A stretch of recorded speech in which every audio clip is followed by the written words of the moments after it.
조금 전에 헌재 재판관들이 출근하는 모습 저희가 한번 보여드렸는데요. 다시 한번 볼 수 있을까요? 자, 헌재 재판관들의 어떤 출근길 모습 함께 보시죠. 자, 일단 문영배 소장 대행의 모습인데요. 어딘가를 좀 이렇게 뭔가를 보면서 출근을 했고, 정영식 재판관은 늘상적인 표정, 항상 저 표정이셨잖아요. 표정의 변화가 없습니다. 김복형 재판관 흰 셔츠를 입고 출근을 했고요.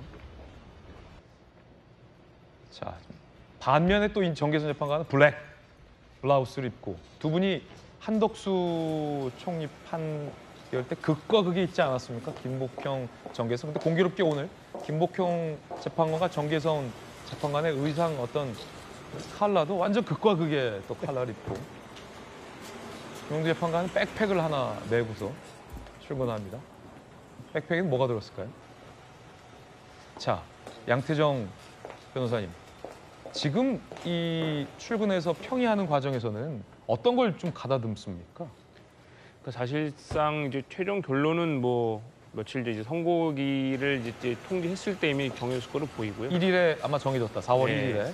물론 이제 뭐 오늘 이제 당일에 결정을 바꿀 가능성도 없진 않지만. 아, 그래요? 당일에 바꾸는 경우도 있어요? 그러니까 뭐 그게 뭐 불가능한 건 아니죠. 불가능한 건 아니지만. 그렇군요. 근데 아마 근데 그렇게 되면 너무나 큰 혼란을 자초할 수 있기 때문에 아마 결론은 이미 한 며칠 전에 2, 3일 전에는 정해졌을 거로 보이고, 오늘은 이제 최종적인 결론, 특히나 뭐 만약 8대 0이 된다고 하더라도 이제 보충 의견은 붙을 수 있는 거고, 뭐 6대 2나 7대 1 같은 경우도 이제 반대 의견이나 뭐 이제 그런 별개 의견 같은 거에 어떤 표현을 낼지, 그러니까 뭐 얼만큼 뭐 위헌이나 위법을 지적을 할지, 아니면 뭐 적법함을 지적을 할지, 그런 여러 가지 측면에서 이제 재판관 개인의 의견을 넣을 수 있는 그런 란이 있기 때문에, 그 노무현 대통령 때와는 다르게 이제 법이 바뀌면서 재판관들이 각각 어떤 의견을 내는지 실명으로 결정문에 기재가 될 수 있도록 되어 있기 때문에, 또 이게 역사에 남는 큰 이제 기록이 되지 않겠습니까? 네. 그래서 아마 그 재판관들의 최종 의견을, 그리고 자신의 의견을 넣기 위한 이제 문구 수정, 작구 수정 같은 게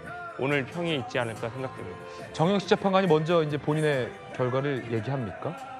문영배 소장 대행이 이제 시작을 하고 나서 재판관들 순서를, 우선 주심인 정영식 재판관이 먼저 의견을 밝히고, 주심인 정영식 재판관이, 그다음에 이제 그 가장 이제 그 늦게 이제 선임이 되신 분들부터 순서대로 하고, 이제 가장 마지막 문영배 이제 대행께서 이제 그 의견을 밝힌다고 그렇게 알려져 있는데요. 네. 사실 뭐 그거는 이제 법적으로 관례적으로 정해진 순서고, 실제 이제 8인의 평의 내에서는 뭐 격렬한 토론이 있을지는 그거는 이제 알 수 없는 내용이죠. 오늘 아침 평의에서도 어쩌면 격렬한 토론이 오갈 수도 있다라는 거군요. 이런 얘기들이 있던데, 그러니까 김영주 의원님, 네. 이 국민적인 어떤 분열을 좀 막고자, 예를 들어 결론은 이미 4월 1일에 다 나와 있을 텐데 숫자를 오늘까지도 이른바 좀 조정을 할 수 있다. 예를 들어 결론이 바뀌는 건 아니지만, 만약에 예를 들어라고 말씀드렸어요. 결론은 기각으로 돼 있다라고 한다면 5대 3으로 기각이 돼서 발표됐을 때보다 4대 4로 결론이 나는 게 국민적인 어떤 분열을 좀 더 막을 수 있다는 판단하에, 예를 들어 오늘 지금 평의에서 그러면 내가 인용 쪽에 있다 하더라도 뭐 기각이나 각하 쪽으로 가겠습니다 라던가 결론이 나와 있다면, 예를 들어 뭐 7대 1의 상황이었다면 반대로, 그럼 내가 기각이나 각하에 있다가 인용 쪽으로 가겠습니다, 혹은 또 그 반대의 경우, 이런 어떤 그 결과는 바뀌지 않지만 숫자를 좀 조율하는 그런 가능성도 가능하다, 뭐 이런 얘기 나오던데요. 예. 뭐 사실은 일단 지난번에 문영배 재판관이 4월 4일 날 날짜 잡을 때 그 전에 그 재판관들이 좀 큰 소리가 있었다, 내부적으로. 네네. 그런 것은 이게 그런 흐름들이 쉽지 않다는 것을 얘기해 주는 시그널일 수도 있어요. 그렇군요. 그러니까 자기 입장을 계속 고수했기 때문에 늘어졌고 길게 간다라는 측면이 있어서 만장일치가 아닐 가능성이 좀 크다. 만약 처음에 이제 평의를 하렸을 때 큰 틀에서 인용이냐 기각이냐만 놓고 봤을 때 지금 전제로 하는 거잖아요. 네네. 그래서 6대 2가 인용이 됐을 때 8대 0으로 만들 수 있느냐의 시간이 어찌 보면 4월 11일까지일 수도 있었어요. 4월 18일 날 할 수는 없으니까. 이제 그 부분이 여유가 없어서 4월 4일 날 마무리했다는 의미가 하나 있거든요. 그렇군요. 이제 그럼에도 불구하고 6대 2의 상황이 7대 1이나 8대 0으로 될 가능성은 아직 남아 있다.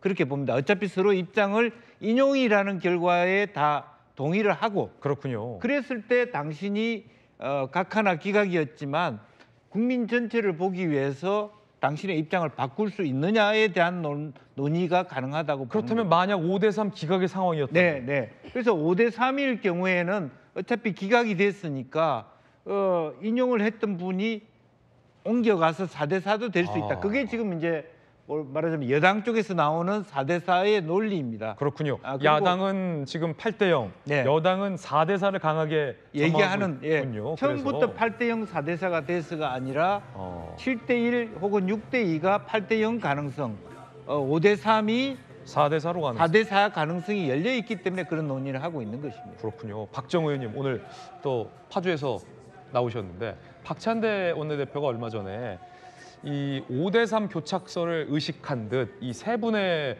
재판관 이름을 콕 집어서 국민을 배신하지 말라라고 해서 이재명 대표가 발언 좀 조심해달라라는 취지의 어떤 자제령을 내리기도 했잖아요.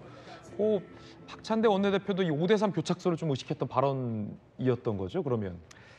그런데 하여간 끝까지 최선을 다하는 입장에서 그렇게 얘기했다 생각되고요. 그렇죠. 그리고 저희가 그 박찬대 대표가 명연설을 한 게 우리가 탄핵을 우리가 그 의결했을 때 한 명 한 명의 의원님들 들어오십시오 다 했던 들어오십시오. 거. 예. 그거 연장선상이 아닌가 그렇게 생각되고요. 비슷하군요. 예, 제가 보기에는 사실 이거는 이미 다 판결에 대해서는 더 할 것이 없고 보통 큰 이런 판결문을 읽기 전에 뭐 몇 대 몇이 나왔든 간에 여기에 소수 의견이 있을 수 있습니다. 그렇기 때문에 이 판결문에 대한 것을 마지막으로 돌려보면서 문구 수정할 게 없는지 또 30년간 이 재판을 하신 분들 아니겠어요? 그래서 이 헌법에 의해서 법률에 의해서 이거를 양심에 따라 판결하기 때문에 혹시나 이 30년간의 판사 생활에 대한 명예를 생각해야 되고 혹시 네. 잘못된 판결에 대한 것들을 후대에 남기지 않기 위해서 최선을 다하기 위해서 지금 그런 부분을 조율하고 있지 이것이 판결에 큰 영향을 미칠 수는 없다 이렇게 생각하고 있습니다. 그렇군요. 이미 결론은 다 나왔다.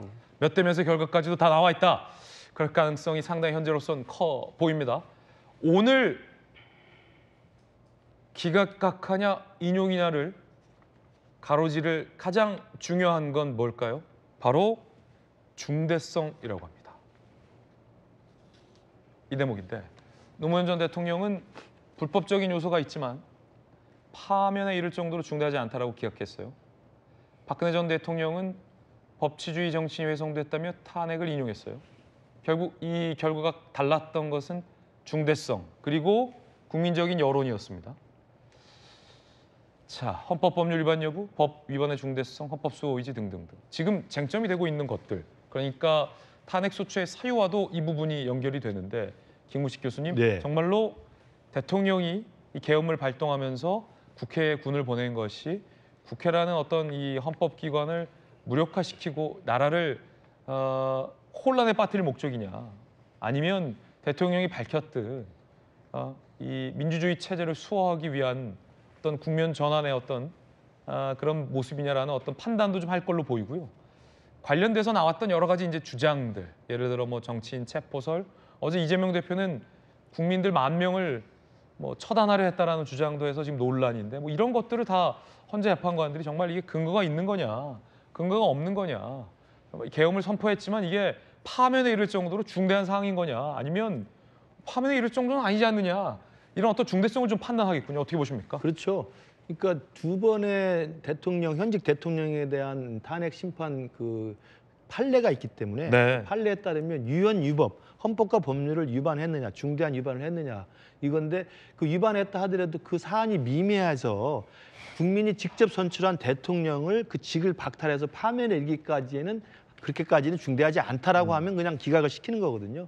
노무현 대통령이 그렇게 해서 다시 돌아왔고 그러나 박근혜 대통령 같은 경우는 헌법과 법률 위반뿐만 아니라 국민의 이 민심을 외면했고 법 취지를 훼손했다는 의미에서 탄핵을 시킨 거고요. 저는 이 윤석열 대통령의 계엄 선포에 대한 이야기도 실체적 문제와 절차적 문제가 있잖아요. 네. 실체적 문제는 말씀하셨던 5가지의 탄핵 소추 사유가 있습니다. 그 5가지의 탄핵 소추 사유에 대해서 그동안 변론기를 통해 가지고 양측이 치열하게 공방을 주고받았고 헌법재판관 모두 그 5가지의 소추 사유에 대해서는 실체적 진실이 무엇인지 그리고 그 부분에 대해서 유언 위법한 사항이 있는지를 충분히 판단할 수 있었을 거라고 보고요. 그다음에 절차적 흠결에 대한 게 이제 이른바 각하설의 이제 진원입니다. 그렇군요. 절차적 흠결은 아까도 이야기 나왔습니다만 이게 형사재판이 동시에 진행 중일 경우에는 헌법재판소 판결을 늦출 수 있다라고 하는 헌법재판소 법이 있어요. 그에 따라서 지금 고발사주권으로 탄핵 심판이 올려졌던 손준성 검사 같은 경우 지금 헌재에서 판단을 미루고 있거든요. 지금 형사재판이 진행 중이기 때문에 이제 그런 또 이야기를 들어서 이른바 각하를 주장하는 쪽에서는 지금 대통령도 내란 혐의로 지금 형사재판을 받고 있기 때문에 탄핵 심판을 멈춰야 된다는 주장을 했던 바가 있고 그다음에 가장 중요한 절차적 흠결로는 이제 그 국회에서 통과시켰던 탄핵 의결 소추서에 내란 혐의, 그러니까 내란죄라고 하는 형법상의 소추 사유가 있는데 이 형법상의 내란 혐의를 뺀 겁니다. 이제 그것이 공소장이 변경됐고 공소장이 변경됐다고 한다면 12월 11일인가요? 그 국회에서 탄핵 소추가 가결되었을 때 200석을 확보하지 못했을 것이다 라고 하는 게 또 절차적 흠결을 제기하는 건데 이에 대해서 또 민주당 측에서는 그 적용 범위가 형법과 또 헌법과 개헌법 등등의 직권남용 이런 등등의 법은 다 했지만 그중에서 형법이라고 하는 형사상 유무죄를 결론 내릴 수 있는 게 시간이 많이 걸리기 때문에 그것만 뺀 것이지 탄핵소추 사유 5개는 그대로 있다라고 또 주장을 하는 겁니다. 그렇기 때문에 절차적 흠결에 관한 이야기도 지금 헌법재판관 내에서 상당히 많은 논란이 있었을 것이고 그렇군요. 그래서 아까 뭐 앵커께서 다 말씀하신 것처럼 7대 1이든 6대 2든 5대 3이든 4대 4든 그게 치열한 논박이 있었지만 결국은 하나의 결론으로 의견이 모아졌다고 한다면 가능한 한 그 숫자를 서로 간에 좀 조정하는 과정에서 시일이 좀 걸렸을 가능성도 충분히 있다고 생각합니다. 네.